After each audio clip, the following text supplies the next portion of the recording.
আজকে এখানে আসার আগে আস্তে আস্তে আপনারা জানেন আজকে এসআইআর নিয়ে সুপ্রিম কোর্টে হিয়ারিং ছিল এবং দলীয়ভাবে তৃণমূল কংগ্রেস সেই মামলা ফাইল করেছে।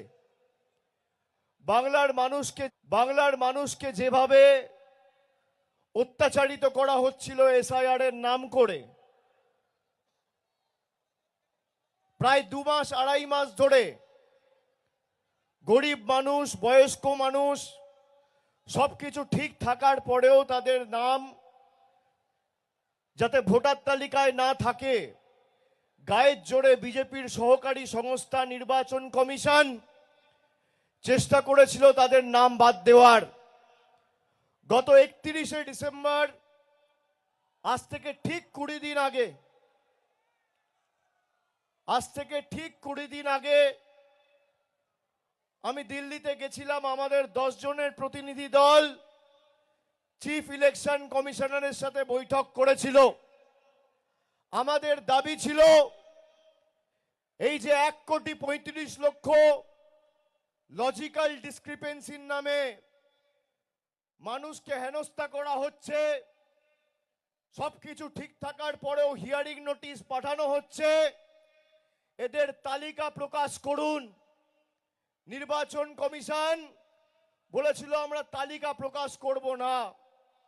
তার কারণ তালিকা যদি প্রকাশিত হতো এদের খেলাটা ধরা পড়ে যেত। আমরা বলেছিলাম যে হিয়ারিং ভেন্যুতে আমাদের দলের বিএলএ টুরা থাকবে, নির্বাচন কমিশন বলেছিল থাকবে না। আমরা বলেছিলাম নির্দেশিকা তাহলে আপনি জারি করুন, যদি নির্দেশিকা জারি না করেন তৃণমূল কংগ্রেস হিয়ারিং ভেন্যু ছাড়বে না।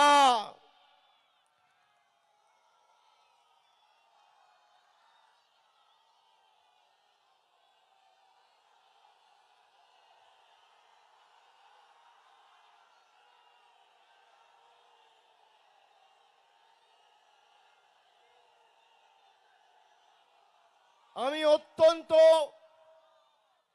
খুশি এবং আনন্দিত। এমনিতেই উত্তর 24 পরগনার মাটি আমার জন্য খুব লাকি।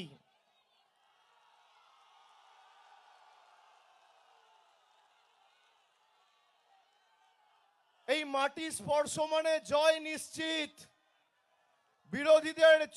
বিরোধীদের চক্রান্তের বেড়াজাল ভেঙে চূর্ণ বিচূর্ণ করে